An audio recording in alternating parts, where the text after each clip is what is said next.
Gente querida, aqui quem vos fala é o professor Giba Lavras, vai representar hoje assim, uma coisa sensacional, né? Que vai o 4º podcast. E ele vai representar, e nós contamos, na verdade, com a presença de um excelente professor de neurociência, um grande amigo também, professor Ivo Carraro. Uma história magnífica de vida, que eu começaria, Carraro, primeiro dando as boas-vindas, né? E perguntando, falando um pouquinho, se você pode falar um pouquinho da sua história. Tá Primeiro bom? quero agradecer o convite, Giba, né? A nossa amizade, quantos anos, trabalhando pela educação. 23 anos, 23 anos, né? Que a gente se conhece. Então, é um prazer muito grande estar aqui e contribuir no teu 4º podcast. Está se fazendo uma história já na história da comunicação.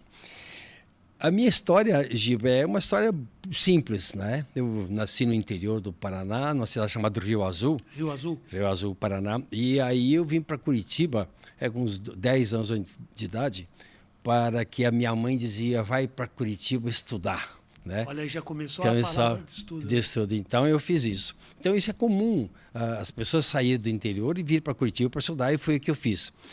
Mas tem algumas coisas em comum na minha história que é comum a todas as pessoas do mundo.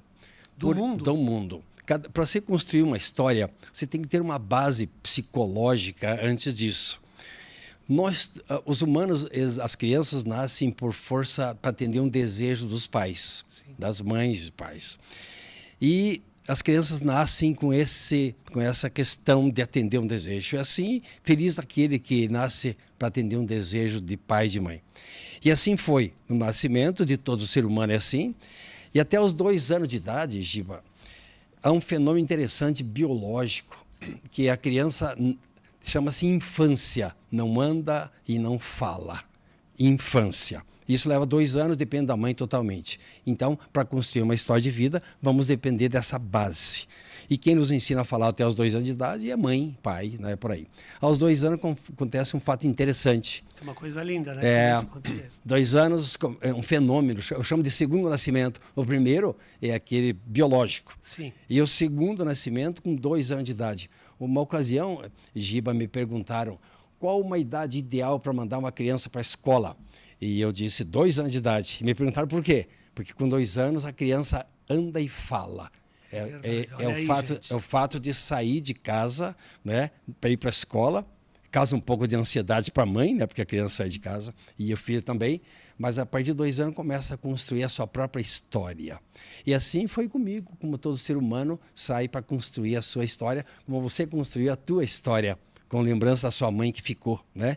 É E a lembrança sempre fica. Então, eu construí a minha história na educação e como professor, tendo a minha mãe e meu pai que me orientaram para que eu fosse estudar. E assim eu fui com 10 anos de idade, saí de Rio Azul, cheguei em Curitiba para estudar e me formei professor. Mas, Carraro, olha só, eu acho fantástico isso de você falar da tua cidade.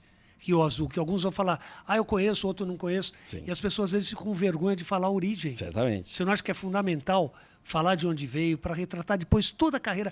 Eu acho que deixa até a carreira da pessoa mais brilhante ainda. Não resta dúvida. Não é verdade? É porque você, por exemplo, a carreira que eu construí na educação, eu tenho como base a minha cidade natal, né, de Rio Azul. Então é por isso que eu saí de lá, porque até hoje isso acontece, as pessoas saem de casa para construir a sua história. Assim como eu construí a minha, construí a sua. Parabéns, a muito história isso. A história, cada um constrói a sua história. Você é protagonista da tua história. Você é autor da tua história, da profissão que você chega. Que legal. Né? Carraro, eu queria agora... Eu vou fazer umas perguntas, hein? Você pode até ficar meio de salto. Puxa, o que será que vai acontecer? Tá. Quando que você ingressou no Positivo?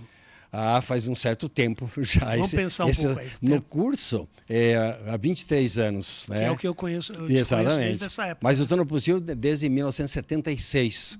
São 46, 47 anos, 47 anos, né? Isso aí. Eu ingressei no Positivo como professor Professor do quê? De matemática. Matemática.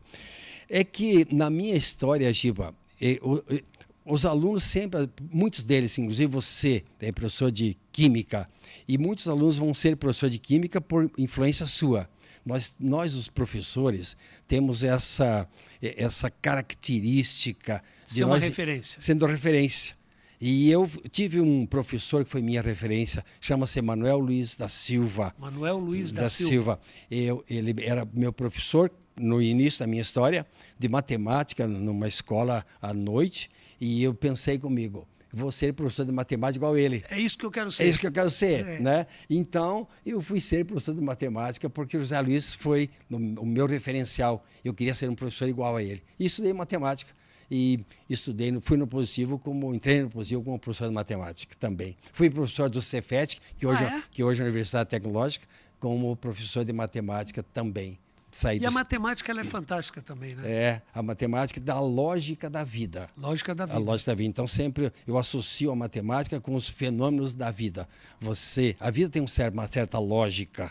A vida tem certos acontecimentos. A minha história tem uma lógica, como a tua história tem uma lógica, porque a relação dos elementos químicos tem uma lógica. Nas reações químicas não existe uma lógica, me parece. Não é verdade? Então, a matemática me mostrou que ela tem a lógica que é a lógica da vida. E a vida, cara, ela vai abrindo caminhos, né? Você sabe muito bem disso. Depois você vai falar um pouco mais do teu livro também, das profissões. E cabe à pessoa decidir, né, essa mudança ou não. Porque o jovem sempre fala, professor, mas se eu decidir isso aqui, eu estou perdendo outra coisa. Mas toda decisão, escolha, a gente perde alguma coisa. Mas aí... É inevitável. É inevitável. Você tem uma alimentação, você vai num buffet, por exemplo, tem 10 alimentos, e você escolhe 3, perdeu 6. Perdeu 6. Sempre assim, não tem como você... A vida é feita de algumas perdas, né? Essas perdas são inevitáveis, né? É como você tivesse cruzando um lago, Giba, usando uma analogia, e você precisasse com uma mala com todas as coisas que você gostava, as coisas que você amava, numa mala. E aí você chega no lago e tem lá, então, o barco pronto para te levar. E o comandante daquele barco, né, o barqueiro, diz, você pode seguir essa viagem, cruzar esse lago, mas a tua mala é muito pesada. Então, você tem que tirar algumas coisas que você gosta, que está dentro da tua mala, e deixa aqui, porque com essa mala está muito excesso de peso. E já pensando num futuro melhor. Isso aí. Então, as pessoas sempre vão deixar de lado algumas coisas que elas gostam. Esse é a grande questão da vida. E o lance, cara, você está falando, eu estou lembrando de uma parte da minha palestra também, que fala assim, um barco está seguro no porto, mas o barco não foi construído para isso. Certamente. Então, a pessoa tem que ter uma força de vontade para partir um pouquinho, para depois voltar até de uma maneira muito maior, né? Muito mais... Só que esse barco que você fala, Giba, existe até um poema que foi Fernando Pessoa, que navegar é preciso de precisão. O barco sai de um porto e ele sabe o porto de destino. Sim. Navegar é preciso, viver não é preciso.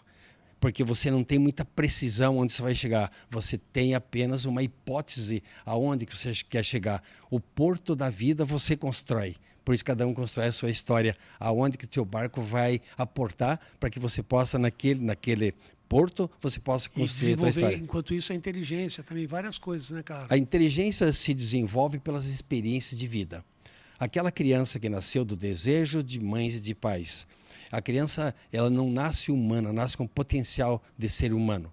Então, quando essa criança precisa resolver as questões de sobrevivência, ela vai desenvolver uma habilidade própria do ser humano que chama-se inteligência. Como é que eu resolvo os problemas para garantir a minha sobrevivência? Eu fui desenvolver a inteligência matemática para ser professor de matemática para a minha sobrevivência. Você desenvolveu a inteligência em química para ser professor de química para a sua sobrevivência. E assim o médico desenvolve a habilidade para a sobrevivência dele. Inteligência é algo que se desenvolve, nunca é estanque. Hoje não se diz, Giba, que uma pessoa é muito inteligente. Se diz que uma pessoa é portadora de várias inteligências. E aí, então, é verdade. Então essa é você usar a inteligência para a tua profissão. E, Carraro, e a psicologia? Como é que, de repente, ela entra na sua vida? É uma história interessante e que eu gosto. Todas são interessantes. Tudo que você fala aí é muito interessante. É que os meus alunos de matemática, quando eles tinham prova de matemática, eles me diziam, professor, dê rápido a prova antes que eu esqueça. Né? Uma certa ansiedade por causa da prova de matemática. E aquilo começou a me incomodar um pouco. Então eu fui estudar como que o cérebro humano aprende para que eu pudesse preparar a minha aula de acordo com o que aquela criança, aquele jovem aprendia, qual era a professora de matemática deles. Né? Então eu comecei a estudar o cérebro dos meus alunos e preparava a minha aula dessa forma. Aí é neurociência. Aí já entra a questão da neurociência. E aí eu dava as minhas aulas sabendo onde que os meus alunos aprendiam. Eu sabia o mecanismo de aprendizagem, da memória e tal. Um dia, um diretor meu, no positivo, me disse: Carraro, você quer ser diretor da escola? E aí a vida é assim. É como diz o Kolbe, um amigo nosso, Grande né? Kolbe. Quem vai para o mar, o surfista vai com uma prancha. E ele não sabe que tipo de onda que vem. Ou ele pega a onda, ou ele não pega a onda. Eu estava numa onda com a minha prancha, surfando matemática, me veio uma onda de ser diretor de escola. E então eu decidi deixar a onda de ser professor de matemática e foi ser diretor de escola. Uma mudança bem Mudança, radical, né? Porque a onda veio. Veio. Então eu escolhi. E para ser diretor de escola, eu precisava ampliar o meu conhecimento, como é que as pessoas aprendiam matemática. Então eu estudei a psicologia. Então a psicologia veio para aprimorar o meu conhecimento sobre a natureza humana, sobre como que as pessoas aprendem, e antes era matemática, e agora como orientar famílias, orientar professores, orientar jovens de como que o cérebro aprende. Por isso a psicologia Eu achei veio. interessante esse comentário do Jorge. Você sabe que eu sou muito ligado a alunos e tal, sempre procuro interagir. Professor, explica logo, dê logo a prova, porque senão eu esqueço. Interessante essa isso, frase porque do é um aluno, estado né? emocional. Emocional entrando aí. Né? Mesmo o vestibular, eles estão preparados. A garotada estuda. Não pode dizer nunca que eles não estudam. E aí eles se preparam. E chegam na hora da prova e às vezes esquecem. É verdade. Porque o estado emocional altera né? o conhecimento. E aí, de repente a psicologia veio para acalmar, para que eles possam fazer a prova deles e aprender de uma forma que seja uma coisa agradável para eles e não uma espécie de um suplício. Está tudo interligado, né, Carraro? Totalmente. Hoje em dia não tem mais, não o cara, tem como. só vou estudar isso, só vou estudar matemática, não tem. Não, hoje a visão é Carraro, sistêmica. eu quero fazer uma outra pergunta que eu acho que é fundamental. Em termos de carreira profissional, tá? Porque as escolhas que são feitas, às vezes a pessoa... Você estava até conversando em off comigo do século passado e tal. As pessoas não têm tanta possibilidade de escolha. Hoje, do mundo do jeito que ele está, a abrangência é imensa, né? Tem várias escolhas que ele pode fazer. Isso, às vezes, você acha que também atrapalha um pouco? Ou como você encara isso? Essa escolha de uma profissão?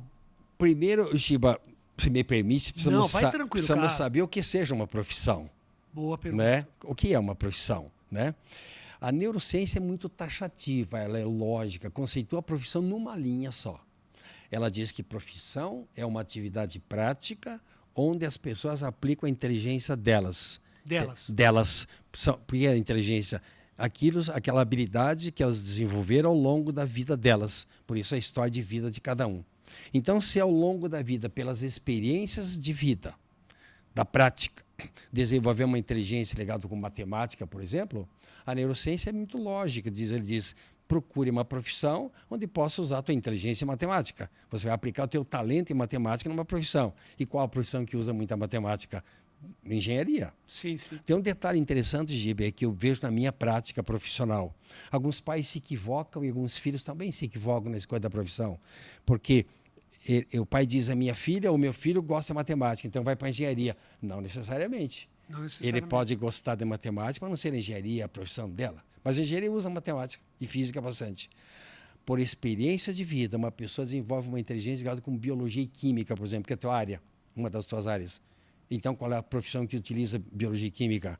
A medicina, por exemplo. Medicina, odonto, então, veterinária. A matemática para o engenheiro, a biologia química para a medicina, e se porventura desenvolve uma inteligência chamada linguística, língua portuguesa no Brasil. A neurociência propõe que busque uma profissão que use português, que é a questão do direito. Né? Se a pessoa desenvolve uma inteligência ligada com movimentos, chama-se inteligência sinestésica, vai para o esporte. Você pega um garoto que joga futebol, as jogadas bonitas que ele faz, você pergunta para ele, como é que você fez isso? Ele não sabe responder, porque é inteligente nessa hora, tem uma inteligência matemática, visão de campo. Tanta coisa envolvida, eu pratiquei esporte também, joguei handball, seleção. É uma coisa que às vezes você não sabe explicar mesmo, cara. Isso aí. Sabe como é que eu fiz essa jogada? Porque é a inteligência dessa área. De repente você fala, puxa, é por aqui. Então, trabalha no contrapé e tal, né? Você não precisa pensar para fazer isso. Você faz de uma forma natural, né? Então, por isso, o que é uma profissão? É uma atividade onde você vai aplicar a tua inteligência, né? Então, como é que escolhe uma profissão? O princípio da neurociência. Você vai aplicar a tua inteligência numa atividade prática. Então, quando ele descobre que ele tem um talento e aplica o seu talento naquela atividade prática, ele será bem-sucedido na profissão dele. É bom fazer isso, é prazeroso fazer isso, porque aplica o talento numa atividade prática. É um dos princípios da felicidade, Giba. Você trabalhar em algo que você gosta, aplicar o teu talento que você gosta, é um motivo para ser feliz. Sair de casa então, bem. que eu citei com o Matheus, eu falei, vocação é felicidade de exercer o ofício da paixão. Agora, essa escolha, porque a pessoa fala, mas qual é a minha vocação? E aí entra muito o teu trabalho, Carraro, que você faz, eu fico assim, eu sou seu fã nisso, sou seu fã mesmo. Gil. Estou fazendo para fazer média, não. Sei. As pessoas chegam ali totalmente desarvoradas. Ai, meu Deus, o que eu vou fazer? Para onde eu vou? Não sei o quê. Com ansiedade. Eu queria que você falasse um pouquinho também da ansiedade, né? E da motivação. E você vai acalmando, você tem um dom de dar uma paz, a pessoa começa a respirar e você vai falando, sabe, devagar, e vai dando todo esse alento, né? Para um grande futuro e uma escolha. E até a pesquisa que você faz, né? É uma pesquisa chamada Qual é o Seu Caminho, né? Um trabalho que foi desenvolvido. Fantástico. Né? Como é que foi desenvolvido esse trabalho? Os jovens estudam muito, é reconhecido isso. Eu defendo eles muito, porque eles estudam. Eu não posso nunca generalizar. Né? Eles estudam e se preparam para os vestibulares, vão pegar a federal, que é o mais concorrido, e 20% deles desistem em 2 anos. Uma dificuldade grande para ser aprovado. Você está falando de quem já ingressou. Que já ingressou. Olha só, pessoal. Eles ingressam, estudam, ingressam, se preparam, né? E aí chegam lá. Não é isso que eu quero. A cada 2 anos, Giba, 1.000 desistem da federal. Por isso o projeto Provar, que existe na Federal do Paraná. Que legal, pessoal. E aí, então, no 3º ano, tem um projeto onde preenche as vagas remanescentes. No ano agora de 2023, que estamos terminando, 804 alunos precisaram mudar de curso, porque não era aquilo que queria. Então, foi desenvolvido um projeto chamado Qual é o Seu Caminho, onde o jovem, antes de ingressar na faculdade, ele encontra a profissão dele. Um trabalho que é feito com base em neurociência, em apenas um encontro, 2 horas e meia, ele descobre qual é a profissão. Conversando com o questionário isso, que você faz. É um trabalho, um material didático, não é um teste vocacional.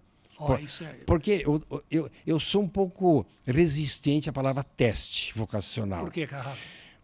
Giba, o que é um teste? O aluno estuda numa escola e o professor dá um teste, uma prova. Então, ele se prepara para aquela prova e tira 5, tira 7, tira 10, né? É um teste, uma medida. Sim, uma medida. O vestibular é um teste. Ingressa ou não ingressa, depois da nota de corte. E como é que vai escolher uma profissão? Dá para fazer um teste? Não dá para tirar uma nota. Então, desenvolveu-se um trabalho de material didático, onde o aluno descobre qual é a sua profissão. O trabalho chama-se Qual é o Seu Caminho. E mais de 13.000 jovens já passaram por Quanto? esse... 13.000. 13.000 jovens? E a pesquisa que eu faço, depois que eles passam pelo processo, passam na federal, dificilmente vai desistir daquele curso. Eu faço uma pesquisa. Sim. E é 95% de acerto desse trabalho. Então, com esse trabalho, faz com que eles tenham segurança e descobrem qual é a profissão deles e qual a segurança que eles têm em seguir. Então, e quando sabe para onde vai, fica mais interessante. Esses jovens que vão, quando não são orientados, Giba, sobre as profissões, é como Alice no País das Maravilhas. Caiu num buraco e queria sair daquele buraco e encontrou um gato. E tinha 3 caminhos para sair. E ela disse para o gato, seu gato, como é que eu saio desse lugar? Tem 3 caminhos para seguir. E o gato disse para ela, para onde você quer ir, Alice? Ela disse, não sei. Então, qualquer caminho serve. Olha só. Quando não se sabe, qualquer caminho serve. Em trabalho que é feito, esse meu de orientação profissional, esse material didático, direciona qual o caminho que eles vão seguir. Isso é uma profissão. E o que é, então, uma profissão, Giba? É onde você vai aplicar os teus talentos. Mas tem um fato interessante para ser pensado, Giba. A mão e o cérebro. O homem evoluiu, na história da humanidade, o homem evoluiu porque é um binômio, a relação de mão e cérebro. Você pode ter o conhecimento, Mas se não tiver a mão que leve esse conhecimento, o conhecimento não se progride, não sai. Você pode... Na caça, quando começou também as cavernas, tudo. Exatamente. Você pode ter a mão, mas se não tiver o conhecimento, também é perigoso. Pelo que seguinte, o que existe na mão de um médico? Um bisturi. Na mão do médico tem um bisturi. Mas para que ele seja um médico, cirurgião, ele tem que ter o conhecimento para direcionar a mão dele. E bem específico, bem específico. No dentista, nos incomoda aquela broca, aquele espelhinho, né? Mas na mão do dentista tem habilidade, um espelho. né? Na mão dele. Na mão de um profissional de informática existe um mouse. Então, o grande segredo da evolução da humanidade é que a mão tem um comando chamado cérebro, que tem o conhecimento. E o cérebro, que existe, tem uma mão para levar o conhecimento para frente. Os dois, juntos, faz com que a humanidade evolua. Por isso que o estudo, a educação, que é a base de toda a evolução da humanidade, é preciso que tenha conhecimento, mas é preciso que tenha uma mão que conduza aquele conhecimento em prol da humanidade. Culinária, né? Tudo isso. O Carraro, você sabe que você está falando isso? Estou lembrando, até fugindo um pouquinho. Meu pai era cirurgião, fez cirurgia plástica também. E eu ficava chateado, porque às vezes a gente ia viajar, na época ele tinha um Fusquinha, e a gente não tinha muito dinheiro e tal. E aí eu furava o pneu. E eu estava na faixa de 13 a 14 anos. Aí ele falava, filho, troca para mim o pneu. Eu ficava pensando, eu falava, poxa, mas por que meu pai não troca o pneu, né? Tinha que pegar lá no coisa. Eu falei, pai, mas pô, então vamos trocar junto. Ele falou, não, filho, eu não quero machucar a minha mão. Aí eu falei, mas pai, por que você não quer machucar? Mas me ajuda aí, pô. Eu vou machucar e você não vai? Ele falou, mas minha vida depende da minha mão. Tá aí. E do estudo dele. Tá? Esse é o conceito da neurociência de hoje. Ele tinha que cuidar das mãos. Porque é o ganha-pão dele da família. A mão segura uma ferramenta e essa ferramenta é conduzida por um conhecimento do cérebro. Então, por isso que o cuidado com o giz na mão do professor. Também. Como disse... o jogador de futebol também... tomando muito cuidado para não se contundir. Porque cada um usando a mão é a base da evolução humana. Por isso que o trabalho que eu faço de profissões, e como professor, nós formamos um vínculo com os nossos alunos, né? Então, o trabalho que eu faço com o aluno que sabe a profissão antes de ir para o vestibular, ele vai com mais segurança, ele tem um vínculo comigo. Isso é muito importante. Assim como você tem um vínculo com o Anta. O personagem de Anta, ele faz a pergunta que o aluno não teria coragem de fazer. Mas o Anta faz. Então, é inevitável que o Anta seja um vínculo de ligação entre você e os teus alunos. E o afeto, né? Quantos milhares de alunos? Quase já teve 1 milhão já. Esse afeto que você diz, Giba, todo o conhecimento humano, todo, sem exceção, ele entra pela questão emocional. Todo, sem exceção. Eu perguntei uma vez para você, né, Carraro? Lembra que eu falei, Carraro, por que eles querem... Às vezes encontra a pessoa na rua ou viajando, na praia, eles perguntam do personagem. Falam, isso não é uma coisa muito infantil? Você falou, não. É o que você falou? É o vínculo que a forma. pessoa tem então, da história. O Anta é uma ligação que você tem. Eu tenho muito orgulho disso. E esses meninos vão formar o conhecimento deles, nas memórias deles, vão usar a inteligência na aplicação prática da sua inteligência, mas por intermédio da mão. Por isso que você tem na mão um Anta. Na mão. É simbólico isso, Giba. Bem na simbólico. sua mão. Porque mão e cérebro é o binômio da evolução humana. Que bacana. Sempre isso. assim, né? Cara, eu quero fazer uma pergunta diferente agora, que eu fiz uma vez para você, queria até que vocês percebessem. Eu falei, Carraro, eu estou no aeroporto, por exemplo, vou pegar um voo na época de férias, tudo lotado e tal. A mulher, eu vejo assim, as mulheres estão com 2 crianças no colo, passagem na mão, tá para entrar já para embarcar. Aí um filho, mãe, eu quero ir ao banheiro. Então, peraí, filho. Leva o filho no banheiro. Aí ela liga o celular, ela fala, não, vou viajar agora. Tal. Mas numa tranquilidade, numa paz, eu jamais conseguiria fazer isso. E eu vejo que os homens não conseguem. Você faz uma coisa, já cai a outra, você já não sabe o que fazer.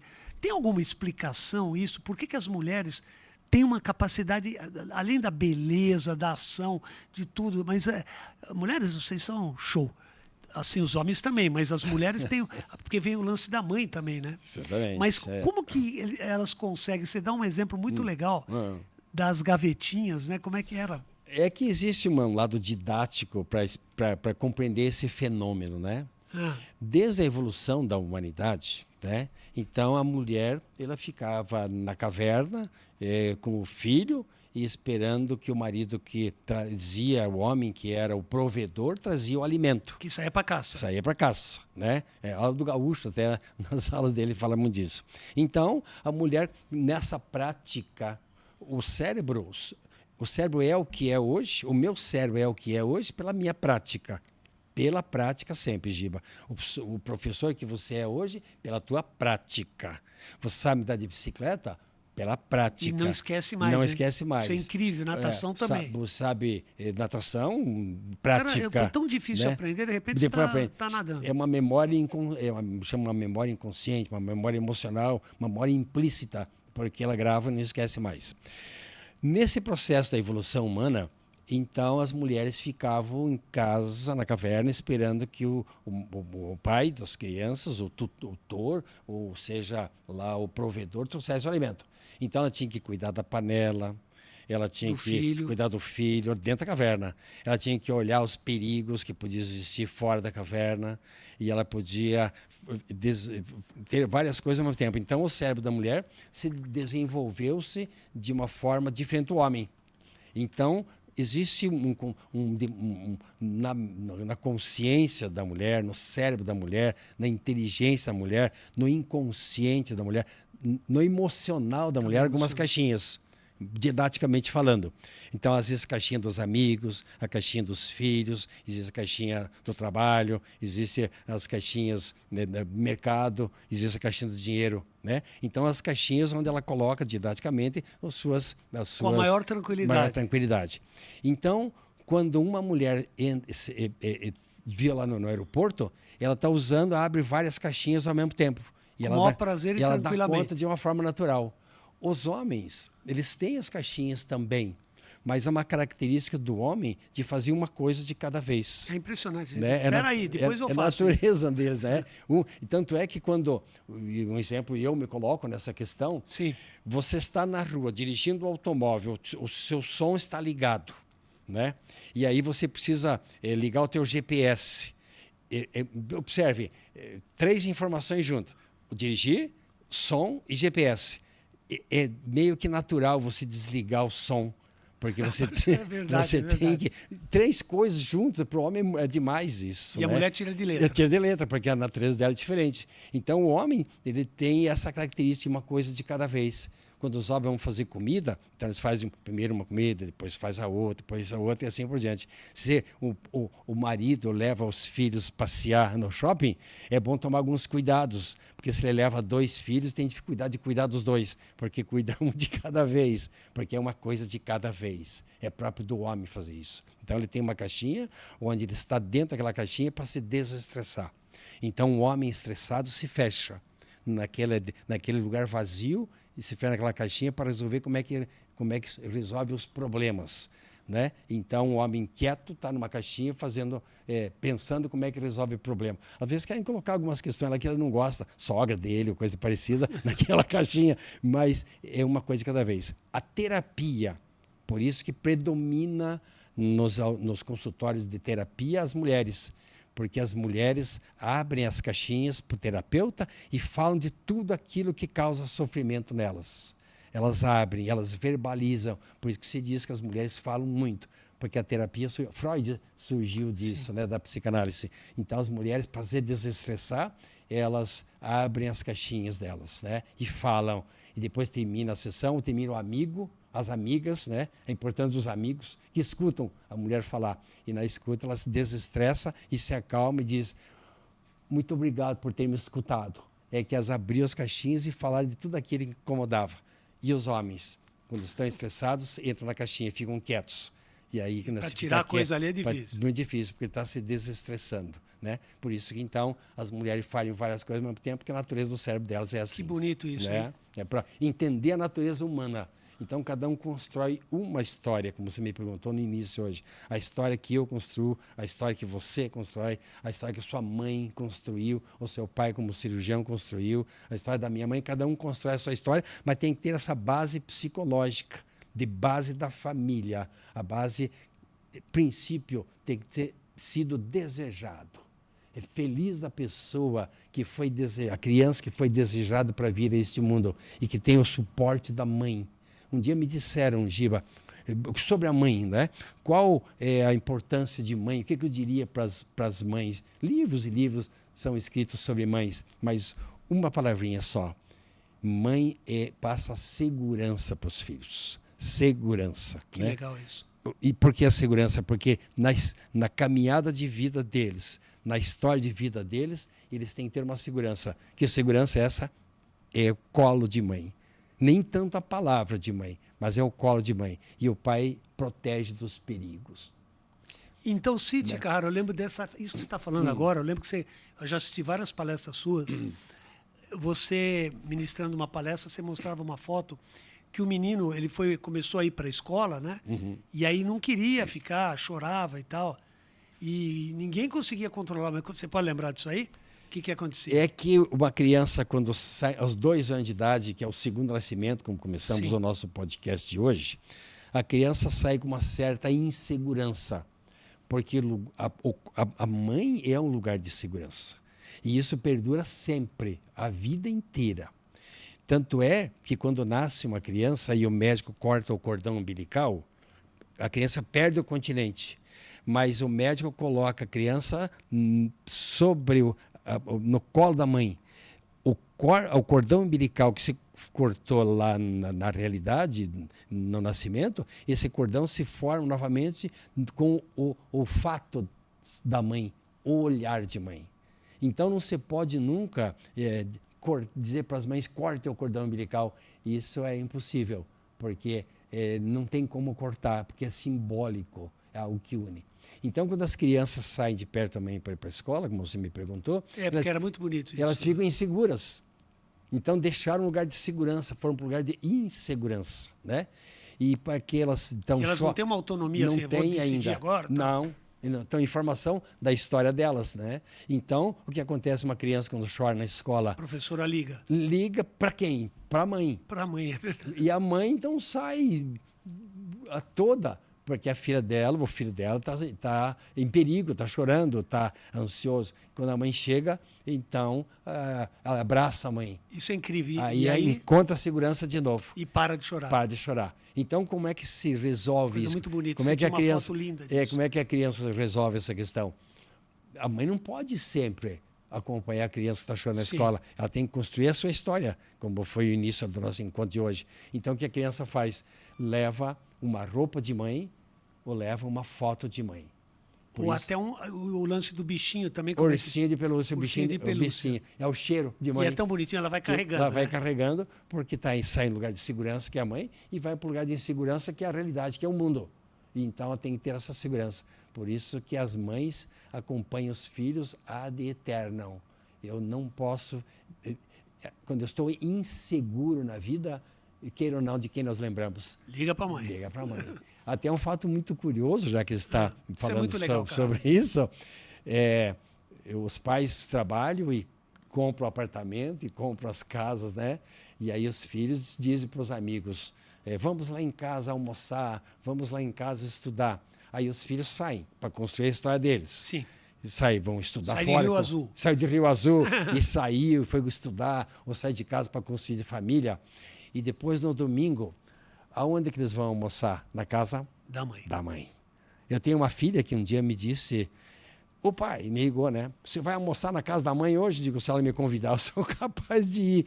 Porque é a história que fica na casa da mãe. É eterno, né? É eterno isso aí, né? Por isso, a ligação de mãe e filhos, e pai e filhos, é algo simbólico que faz com que as pessoas tenham mais segurança para construir a história de vida deles. O Drummond já dizia, né? Mãe, na sua graça gera eternidade. Exatamente, né? É isso, é uma coisa incrível. Você está sempre pensando nisso e tal. O pai também. Mas esse vínculo, né? Esse vínculo é eterno, não tem como. É eterno, né? Não tem... E quando fala em eternidade, Giba, E aí vem a questão que eu gosto muito de falar. Nós não somos eternos, nós somos finitos. Sim. Mas nós nos eternizamos na nossa obra. Então, quando as suas aulas de química, o ANTA, essas questões que você tem com a marca do ANTA, é isso que te eterniza. O dia que a gente vai embora. O dia que a gente deixa... O que levamos da vida é aquilo que nós deixamos. Então, eu me eternizo na vida pela minha obra. Eu me eternizo pela orientar os jovens, né? Da minha história, a história de escolher as profissões, as orientações sobre ansiedade. Isso eu me eternizo. O dia que eu estiver para um outro plano, as pessoas que passaram por mim vão lembrar. E como você me disse, a ansiedade. Aquela criança que sai de perto da mãe vai encontrar ansiedade. A ansiedade, Giba, é bom. Nós evoluímos na vida, nós estamos onde estamos na humanidade, porque nós tivemos um pouco de ansiedade, tivemos um pouco de medo. A ansiedade, ela é evolutiva. Por exemplo, um exemplo prático. Você vai cruzar uma rua, olha para os lados? Sim. A ansiedade diz, tome cuidado. Se você não olhar, risco de vida. Você vai na praia, você não vai no fundo, se você não souber domínio sobre o mar. Isso é um pouco raso, porque a ansiedade diz, tome cuidado. Então, a ansiedade me protege. Então, eu tenho que ter um pouco de ansiedade, um pouco de medo. Sim, então, né? Mas, cara, bem em cima disso, a ansiedade, às vezes, ela é muito boa. Por exemplo, eu vou contar o que aconteceu comigo. A gente não tinha dinheiro para ter bicicleta, essas coisas, até que meus pais conseguiram juntar lá e deram uma bicicleta para mim. Aí eu fui buscar com eles na loja, só que lá em São Paulo, eu sou de São Paulo capital, demorava para vir a bicicleta. Foi um dos momentos mais felizes da minha vida. Toda vez que passava um caminhão e tal, na época tinha Kombi também que o pessoal transportava, lá da Mesbla, onde é a loja Mesbla. Aí eu falava, para mim é bicicleta? Não sei o quê. Mas essa é uma ansiedade boa. Boa. Porque você pensa, meu Deus, vai chegar minha bicicleta. Por depois isso... É uma coisa incrível. Também o aluno, eu vou fazer um baita curso, eu vou viajar para a Europa, eu vou não sei o quê, vou para a praia. É uma ansiedade boa, né? Por isso que nós evoluímos por causa de sermos ansiosos. Não existe a pessoa que não tem ansiedade. Se não tiver ansiedade... Não progride. Não progride. Ela corre risco de vida. A ansiedade me protege. A ansiedade e medo são juntos, fazem da mesma moeda, né? Então, eu preciso ter um pouco de medo para me proteger. Eu preciso ter um pouco de ansiedade para me proteger, para tomar cuidado. Quando eu junto muita ansiedade, excesso de ansiedade, o excesso de medo, isso se manifesta no corpo. Chama-se, então, de estresse. O estresse é uma manifestação do corpo sobre a ansiedade. É taquicardia. Pânico. O pânico é acima do medo. É acima do medo. Síndrome do pânico. Então, é uma pessoa muito insegura. Lembra daquela criança que saía de casa e levava o bichinho, lá, que é o ursinho de pelúcia? Isso é para trabalhar a ansiedade de sair de perto da mãe, para dar conta da realidade. Se essa criança não trabalhar muito isso, a ansiedade vai tomando conta e vai tomando, a ansiedade torna-se prejudicial. Nós temos muito isso no vestibular, Giba. Os garotos estão preparados, mas é inevitável quando o vestibular está se aproximando, a ansiedade fica muito alta e, consequentemente, eles têm medo. Então, eles entram em estado de estresse, né? Por causa da ansiedade. Então, a grande vitória de um ser humano, Giba, é a vitória sobre si mesmo. Olha que bonito, gente. Saber que ele tem um vestibular pela frente, saber que ele tem uma entrevista para fazer de trabalho, saber que ele tem que construir a sua história. Então, ele ser vitorioso sobre esse sentimento de ansiedade, de medo, isso é a grande vitória humana, dele dar conta desses apertos da vida, porque para você construir a tua história de vida, sempre você vai ter alguma dificuldade. Então, a vitória humana é sobre si mesmo. A maior vitória, dar conta disso, para que ele saber que existe ansiedade, que ele tem que dar conta disso. E ter uma motivação. O que é motivação? O próprio nome diz, é movimento. Movimento, motiva uma ação. Uma ação. Então, você desenvolveu um talento em química e você vai ser professor de química. No domingo à noite, sensação, porque amanhã é segunda-feira. Ótima sensação. Sensação boa ou ruim? Boa, porque eu Porque sei que é uma coisa que me motiva. Motiva, então você vai com prazer grande. Você não vai ter medo, não vai ter ansiedade, porque você está aplicando o teu talento Daí numa entra a tua atividade. parte do livro lá do seu caminho. Perfeito. Então eu escrevi um livro para os pais, Para ele escolher certo a segunda-feira boa para ele. perfeitamente ajudar o filho a escolher a segunda-feira boa para ele. Sim. Então é um livro que foi escrito, chama-se Profissões, a Vocação dos Tá à venda, Filhos. claro. Está à venda na internet, por aí. O livro chama-se A Vocação dos Filhos, o Desejo dos Pais. A vocação dos filhos e o desejo dos O pais. que é vocação? É um chamamento. Vocação é onde você vai aplicar o teu talento numa atividade, que é a profissão. Sim. Isso é vocação. Você é chamado para fazer aquilo. Você deu um exemplo claro de vocação, Giba. O bombeiro. Quando todos Puxa, é verdade. estão saindo de um incêndio, Um sufoco danado. o bombeiro está chegando. Ele é chamado para isso. Ele não pensa se ele Enfermeiros também. não resta do Meu Deus do céu. vocacionados.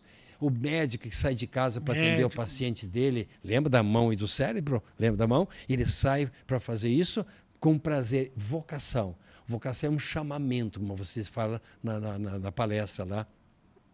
O chamamento ofício da paixão, o ofício, né? a vocação, A vocação. é a felicidade de exercer o ofício da paixão. Por isso que quando você aplica o teu talento numa atividade, você tem a tua vocação. Então, os filhos desenvolvem um talento por eles próprios, pela história de vida deles. E muito seguidamente os pais pode acontecer que os pais queiram que os filhos Essa é uma pergunta que eu vou te fazer então. Peraí. Então faz. Olha só, tem até separado isso aí. Os pais podem influenciar as escolhas profissionais dos filhos? Pode. Pode? Pode estar num livro que eu escrevi sobre isso. Outro livro já? Não, mesmo que coloque o Mesmo meu quanto conteúdo. capítulo? E é um livro que não tem personagens, é real dos alunos que passaram por lá. Os filhos, então, desenvolvem um talento. Tá, um talento. E ele vai aplicar o talento que é a vocação dele. Só que pode existir que os pais tenham uma empresa e eles desejam... Indo super bem. bem. Ou E não, né? Também pode. E ele deseja que o filho dele dê continuidade, É sequência. sequência. É o desejo dele, Do pai. do pai. Mas o filho não pode se coincidir, o filho vai ser feliz, desenvolve a vocação, E o ajuda o pai talento também. dele, ajuda o pai. Mas se o filho desenvolver um outro talento por experiência de vida, o filho não tem o talento para ser o empreendedor, Como o pai quer. como o pai quer. Então, Isso já aconteceu várias vezes, né? seguidamente. Então, esse é o cuidado que os pais precisam ter. Que a profissão, o talento é do filho, e que o filho cresceu, e que o filho vai construir a vida dele. Então, isso é muito comum acontecer, que o pai queira que o filho seja o herdeiro do trabalho dele e tal. Sim, que o pai está pensando melhor para a família. Pensa também, né? melhor, mas tem que se pensar no talento que o filho desenvolveu para aplicar o Pra talento aplicar naquela isso aí, atividade. com né? certeza. E também pode acontecer, Giba, que os pais tinham um desejo de realizar um trabalho, uma profissão quando eles eram jovens e não conseguiram por força de circunstâncias. Não existe culpado para isso. Isso é muito legal. Né? Então ele não teve a chance, Não teve a chance, mas teve vontade. Teve a vontade, mas não teve a oportunidade. E adivinha quem que ele quer que E ele faça o quer trabalho. que aquele filho realize o desejo dele. Isso acontece muito, cara. Inconscientemente. Então, é muito comum que o filho, para atender um desejo do pai, faz um curso que o pai deseja e depois o filho segue o caminho dele, o talento dele, a profissão dele. Então, é um cuidado que os pais precisam ter. Um cuidado, né? Que ele observe o talento do filho e que seu filho tenha um talento para que possa ajudá-lo naquela... Significativamente. Para né? ele. Senão, é preciso que o filho siga uma outra profissão, uma outra vocação, para que ele possa se realizar. Porque quando você se realiza no teu trabalho, você não tem uma profissão, você tem um hobby. A segunda-feira, para mim e para você, que temos a nossa vocação de acordo com o nosso talento, eu não me estresso na minha profissão. Eu não preciso, às vezes, E o tirar espaço férias. para realizar esse talento. Né? Perfeitamente. Isso também é importante. O espaço, o mundo que você cria. Né? Um dia, Giba, um repórter me disse o seguinte, né? Então, professor Carraro, criamos os filhos para o mundo? Digo, não, acho que não. Você falou, acho que não? Não, mas como não, professor? Que não criamos filhos? Sempre escutei que criamos filhos para o mundo, né? Digo, olha, vamos criar uma situação real aqui. Eu tenho 2 filhas. E aí, o dia que eu julgasse que as minhas filhas estivessem crescidas, né, eu pegasse as duas, uma em cada mão, e fosse procurar o mundo. E falasse com o mundo, olha o seu mundo, olha o seu mundo. Eu trouxe as filhas que eu criei para o senhor. Chamava até de senhor, com respeito, né? Sim. O que o mundo ia me dizer, Giba? Aonde que está escrito isso, que vocês criaram os filhos para mim? Eu não tenho filho nenhum. Vocês criaram isso por coisa de vocês. E vocês não criaram os filhos para mim, porque eu não tenho filho, nem quero filho. Os filhos são de vocês. E respondi para o repórter. Aí digo, realmente, nós criamos os filhos para o mundo. Mas que mundo é esse? É o mundo que os próprios filhos criam para eles viverem no mundo que eles criaram. De uma maneira satisfatória. Perfeitamente. Que é a vocação deles, que é o talento deles aplicado numa prática, que é a profissão deles. Então, o trabalho que se faça com os jovens que estão pré-vestibulandos é que eles possam construir o mundo deles. Por isso que quando você encontra ex-alunos teus e eles se emocionam, Giba, porque tem um vínculo muito forte. Você foi o grande mentor para que eles construíssem o mundo deles. Deles, né? Deles. O mundo teu que você cria. Então, você cria o teu mundo e você vive no teu mundo. E o meu desejo é que você seja feliz no mundo que você criou. Aí sim a vida vale a pena ser vivida. Porque bacana. você faz aquilo que te é... Por amor. Por amor, por aquilo que você faz. Vocação. Aí as coisas vão bem. Por isso que os pais precisam tomar um certo cuidado de observar, não interferir, que o filho tem essa habilidade, essa capacidade de ele tomar decisões na vida. Que a escolha é dele. Né? Que a escolha é dele, porque o mundo é dele, a vida dele. Bem em cima disso, quantas pessoas, porque eu fico abismado, tem fila lá para falar com tudo marcadinho, horário certo, Sim. mas os meninos ansiosos, outros chorando, nervosos, tô com saudade da minha família, tô com não sei o quê. Quantas pessoas por ano, você com toda a paciência que tem e precisão no trato, você atende? 1000 em base. 1000? É. Somando as profissões e somando as outras questões que eu atendo, coloco na faixa de 1000 pessoas por ano. E isso é uma progressão, você que foi professor de matemática, uma progressão aí, geométrica, né? Exatamente. Cada pessoa que sai equilibrada, para quantas vão melhorar e ajudar quem não está muito bem. Isso eu acho fantástico. A grande questão dos jovens que me procuram, Giba, além das profissões, né, são questionamentos que eles têm com a própria vida deles. Questionamento de ansiedade muito forte, né? Eles se batem muito com dar conta de uma realidade, dar conta de um curso que exige muito tempo de estudo, uma família que às vezes está patrocinando o aluno do interior que vem. Sim. Então eles meio que se cobram. E os jovens têm uma coisa chamada eterna gratidão, Giba, que eu chamo. Uma gratidão de atender o que os pais esperam deles.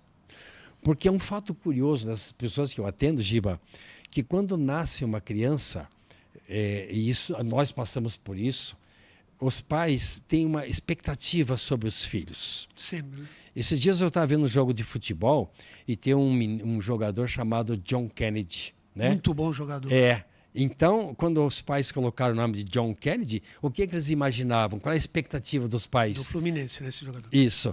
Que o filho fosse um líder do mundo, como foi o presidente. Tem uma referência. Existe uma referência. Então, os pais têm uma expectativa com os filhos. Que legal esse exemplo. Né? Então, muitas vezes eu vivo, Giba, atendendo a expectativa do outro. Sim. Quando uma mãe nasce uma menina, Giba, e coloca o nome de Diana, o que essa mãe espera? Quer que seja uma princesa. Então, essa criança pode viver procurando ser uma princesa para atender o desejo da mãe, a expectativa da mãe. Então, os filhos têm inconscientemente uma espécie de uma eterna gratidão pelos pais, pela vida, pelas orientações que deram, pelo colo da mãe, Sim. pela proteção do pai que é o limite. Esquece, né? Então, eles me procuram muito quando não estão dando conta disso. Isso faz com que eles entrem em estado emocional alterado e muitos chegam à ansiedade muito grande e eles são ligados ao passado. Ligar-se muito ao passado, Giba, é a depressão. O mundo está muito depressivo. porque são as marcas do passado que as pessoas levam, né, para a vida. E quando, então, muito ligado ao passado, são os estados depressivos. E se está muito preocupado com o futuro, é a ansiedade. né? Só que tem uma questão interessante, Giba. Não somos nós que vamos em direção ao futuro, é ele que vem. Nós temos agora no mês de próximos dias o resultado do vestibular. Os alunos estão ansiosos, querendo saber o resultado, mas é o resultado que está vindo gradativamente. Nós estamos nesse nosso encontro já há 48 minutos, mas os 60 que estão vindo em nossa direção. Nós não saímos daqui. Aqui chama-se presente. Nós vivemos no presente. Quando as pessoas se preocupam, pensam muito no passado, ou ficam presas ao passado, são um estado depressivo. Ou quando as pessoas ficam muito preocupadas com o futuro, o que pode acontecer? Elas pensam em algo que não existe mais, ou elas pensam em algo que não existe ainda. E aí fica a ansiedade aumenta. Aí compromete o presente. E no comprometimento do presente, a ansiedade sobre o futuro.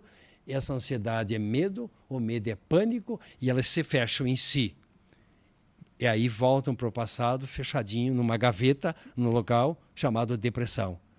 Então, eu sou muito procurado para que eles possam orientar e dar conta dessa dimensão do tempo. Os humanos, Giba, por que eles sofrem tanto? Por que o mundo está depressivo? A Organização Mundial da Saúde pede que se forme equipes para cuidar da saúde mental das pessoas. Por quê? Porque a questão da pandemia, sim, as pessoas ficaram muito, bastante, ficaram presas ao passado. Então, a saúde mental. A grande questão nossa, nós sofremos pela dimensão do tempo. Nós estamos aqui, não estamos pensando, estamos refletindo sobre a vida. Um belo podcast que eu tenho a honra de participar com você aqui. E nós estamos refletindo, mas não estamos pensando no passado e não estamos pensando no futuro. É o futuro que está vindo. O Einstein, o grande físico do século XX, que foi muito curioso, as pessoas podiam procurar até na internet, Einstein e o futuro, e vai dizer lá, eu não me preocupo muito com o futuro, ele não tarda a chegar. Olha que legal. Então, o lema que eu diria para as pessoas que estão nos acompanhando, estamos caminhando para o final do nosso encontro, porque eu quero te fazer uma pergunta os 60 minutos estão vindo. O lema para viver: esteja pronto para quando o futuro chegar. Esteja pronto para quando o futuro chegar. E para você estar pronto quando o futuro chegar, você precisa se preparar. E aí entra o estudo. Aí entra o estudo. Então você se prepara para quando o futuro chegar. E quando o futuro chegar, você está pronto. São as ondas, o futuro é como as ondas do mar. Vem a onda do mar e vem para a praia. E aí, nessa onda, você tem que pular a onda, ou furar a onda, ou se preparar porque a onda passa. Não é isso? Então, se prepare para quando o futuro chegar. Está pronto. E estando pronto, você tem que estar preparado. Qual é o lema que eu diria para as famílias hoje? Como é que educa os filhos hoje nesse mundo de incertezas, né? Simples, Giba. Que os pais ajudem seus filhos a se prepararem para quando o futuro deles chegar. E que futuro é esse? É aquilo que o filho almeja. É a profissão do filho, é a vocação do filho. Quando o futuro chegar, o filho vai estar preparado. Como é que se prepara? Estudando, investindo, convivendo, projeto de vida, pensando como é que eu estou me preparando para quando o futuro chegar. É o lema da educação contemporânea. Muito bacana. Ô, Carrara, ainda temos um tempo bom aí, eu quero falar mais uma coisinha. Uma vez a gente estava conversando sobre isso lá no curso.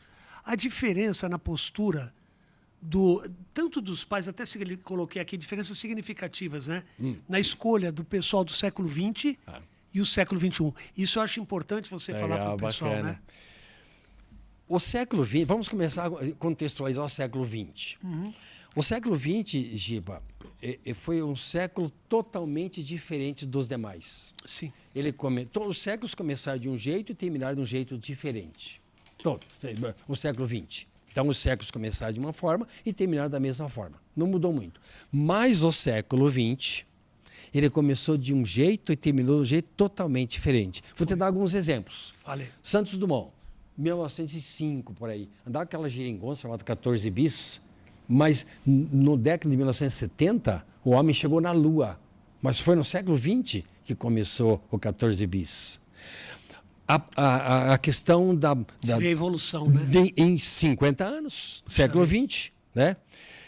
Você pega a medicina. Olha a evolução da medicina no século XX. Transplante do Barnard. Total, que é o coração. Do coração. Né? Pois Zerbini no Brasil. Olha a tecnologia. Pega a década de 70 que começou a tecnologia. Então, começou de uma forma e terminou de uma forma totalmente diferente. Então, o século XX é o século que é diferente de todos os demais. E até o século XX, tem um psicanalista chamado George Forbes, que ele ensina que até o século XX o mundo era vertical. Os pais diziam para os filhos o que os filhos deveriam fazer. Os pais direcionavam tudo. Isso, direcionavam. Isso passava segurança para os filhos.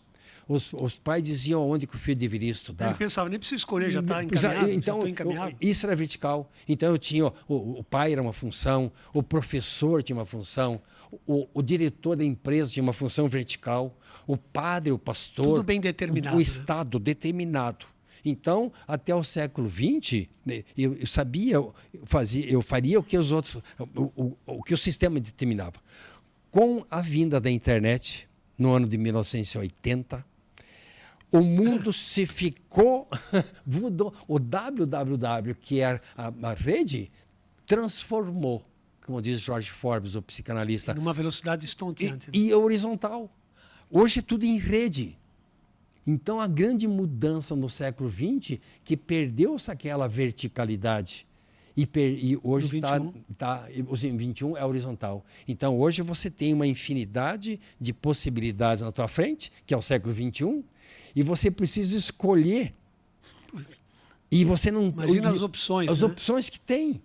E você tem milhares de alternativas, e aí o garoto precisa escolher. E o pai, muitos deles, disse... Antes o pai dizia, faça isso. O que o pai diz hoje, Giba? O que você fizer, eu apoio. Porque... E a mãe diz, o que você fizer, eu apoio. Tamo junto. Mas o garoto diz, mas mãe, pai, o que eu faço? O que você fizer, eu apoio. Eu te apoio, para você ser feliz.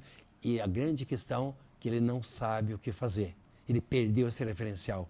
Por isso, nós, como professores, somos, muitas vezes, esse referencial que eles precisam.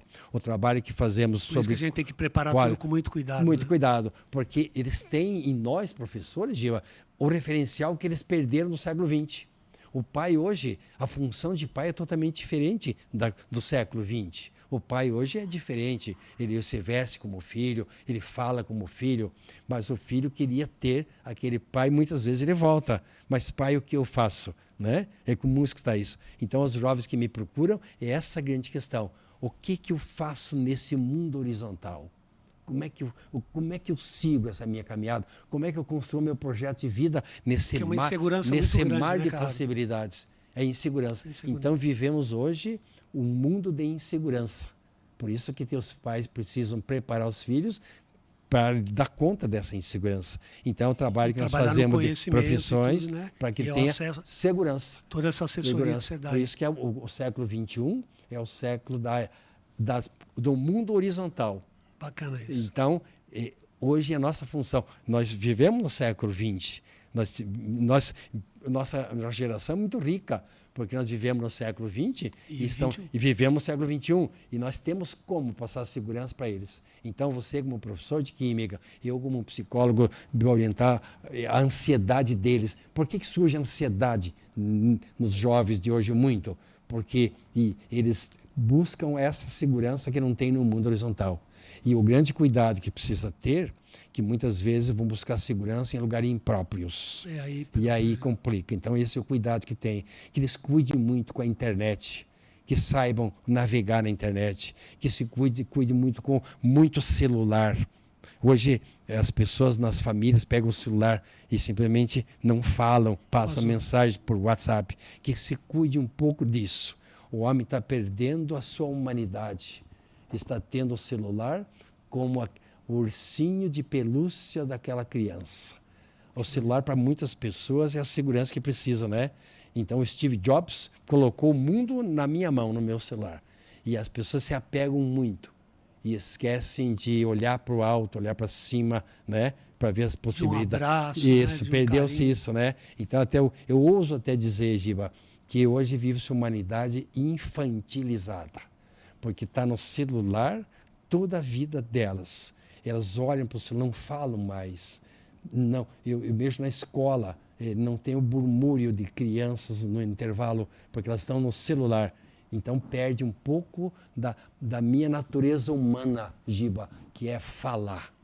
Eu sou um ser falante, eu sou um ser desejante, lá da minha origem. E o celular, então, tomar esse cuidado, que está desumanizando. E a humanidade... Tem uma literatura chamada nomofobia. Fobia é medo de ficar sem celular, não móvel, nomofobia. Porque se ficar sem celular, as pessoas têm medo, ficam inseguras. Então, o celular, para muitas pessoas, é o ursinho de pelúcia daquela criança de 4 anos que saía do colo da mãe, ia para o seu quarto e levava o ursinho de pelúcia. E o azul deve estar orgulho da tua fala. Então, por isso, o cuidado de ter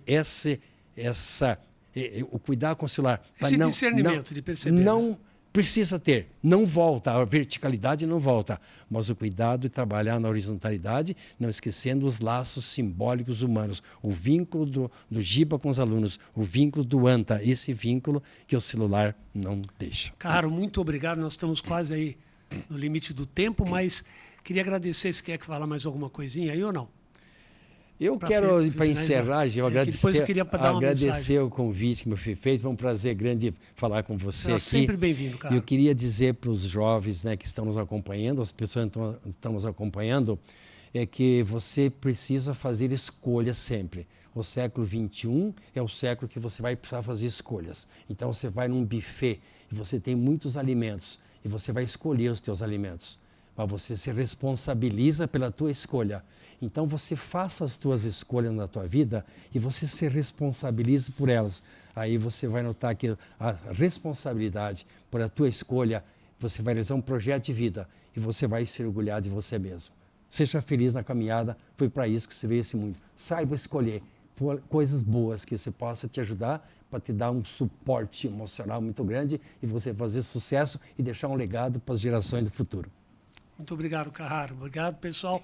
Pessoal, eu queria terminar falando com Quando eu tinha 14 anos, minha irmã tinha 16, a minha mãe, que está no céu já, nos deixou, e era médica, cientista, lutou pela educação desse país, e ela falava, eu tinha 14 anos, ela falava assim, filha, chamava, eu e minha irmã no caso, eu queria que vocês prestassem muita atenção nessa citação que eu vou passar para vocês. Uma nação que só se preocupa com o desenvolvimento econômico, relegando a segundo plano o desenvolvimento educacional, estabelece para aquele que não pode ter a impossibilidade de ser. Então nós temos que valorizar o nosso país, temos que valorizar essas relações, tudo calcado na educação. Um grande abraço no coração de todos vocês, do professor Giba Lavras, do ANTA e do querido Carraro também, né, Carraro? Dá um tchau para eles aí.